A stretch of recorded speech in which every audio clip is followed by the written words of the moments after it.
Assalamualaikum warahmatullahi wabarakatuh. Yang saya hormati Bapak Hartono MPDI selaku dosen pembimbing mata kuliah Bahasa Indonesia dan teman-teman semua yang berbahagia. Perkenalkan, saya Niswati Maghfiro dengan nomor NIM 212101040022. Di sini saya akan menjelaskan sedikit tentang hasil tugas LKTI saya yang berjudul Perencanaan Pendidikan Madrasah Ibtidaiyah Al-Hidayah Lamongan. Pengertian pelaksanaan pembelajaran. Ada 3 pendapat dari para ahli tentang perencanaan pembelajaran. Yang pertama yakni menurut Udin Syafiruddin, Saud dan Abi Syamsuddin pada 2005 bulan 4, yakni perencanaan pendidikan adalah suatu proses untuk mempersiapkan keputusan dan kegiatan di masa depan yang ditentukan untuk mencapai tujuan dengan cara yang optimal dalam pembangunan ekonomi dan sosial secara menyeluruh dari suatu negara. Yang kedua yakni menurut Kembas, perencanaan pendidikan merupakan suatu penerapan yang rasional dari analisis sistematis proses perkembangan pendidikan dengan tujuan agar pendidikan itu lebih efektif dan efisien sesuai dengan kebutuhan dan tujuan para peserta didik dan masyarakat.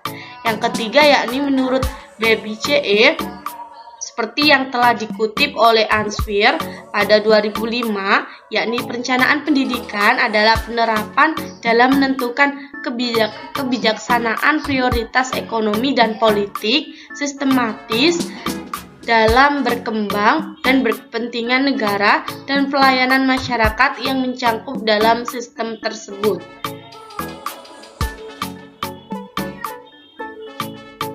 Selanjutnya yakni perencanaan pelaksanaan pembelajaran KTSP. Ada 2 pengertian pelaksanaan pembelajaran KTSP. Yang pertama yakni KTSP merupakan kurikulum operasional yang disusun dan dilaksanakan di lembaga masing-masing satuan pendidikan.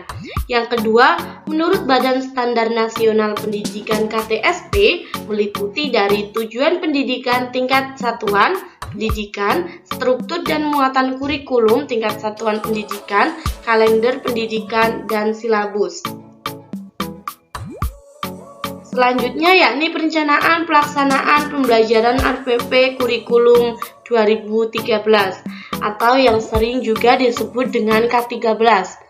Kurikulum 2013 adalah seperangkat mata pelajaran dan program pendidikan berbasis sains yang diberikan oleh suatu lembaga penyelenggara pendidikan dengan tujuan untuk mempersiapkan lahirnya generasi emas bangsa Indonesia dengan sistem di mana siswa lebih aktif dalam kegiatan belajar mengajar. Adapun kurikulum 2013 atau yang lebih sering disebut juga dengan K13 lebih menekankan pada 3 aspek, yakni yang pertama menghasilkan peserta didik berakhlak mulia atau efektif, yang kedua berketerampilan atau psikomotrik, dan yang terakhir berpengetahuan yang berkelanjutan atau kognitif. Berdasarkan model pembelajaran K13, Kemendikbud nomor 65 tentang standar proses model pembelajaran yang diutamakan dalam implementasi kurikulum 2013 adalah yang pertama model inquiry learning, yakni model pembelajaran Learnquery merupakan kegiatan pembelajaran yang melibatkan secara maksimal seluruh kemampuan siswa untuk mencari dan menyelidiki suatu secara sistematis, kritis, dan logis, sehingga mereka dapat merumuskan sendiri temuannya. Yang kedua yakni model discovery learning, yakni model mengajar yang mengatur pengajaran sedemikian rupa sehingga anak memperoleh pengetahuan yang sebelumnya belum diketahui melalui pemberitahuan sebagian atau seluruhnya ditemukan oleh dirinya sendiri.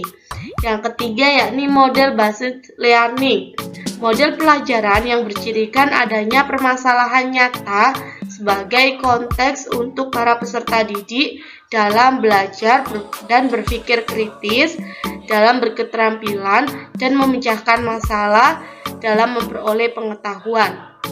Yang terakhir yakni model project based learning, yakni pembelajaran basis project merupakan suatu model pembelajaran yang berpusat pada siswa untuk melakukan suatu investasi yang mendalam terhadap suatu topik.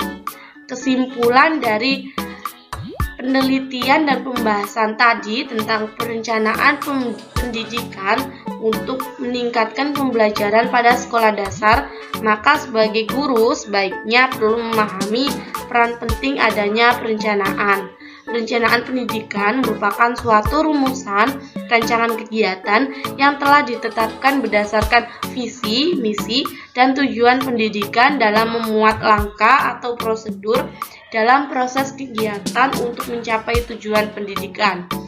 Perencanaan pendidikan juga merupakan alat kontrol pengendalian perilaku warga satuan pendidikan seperti kepala sekolah, guru karyawan, siswa, dan komite sekolah dalam memuat rumusan hasil yang ingin dicapai dalam proses layanan pendidikan kepada peserta didik yang menyangkut masa depan, proses pengembangan dan penggunaan pendidikan dalam waktu tertentu yang lebih berkualitas.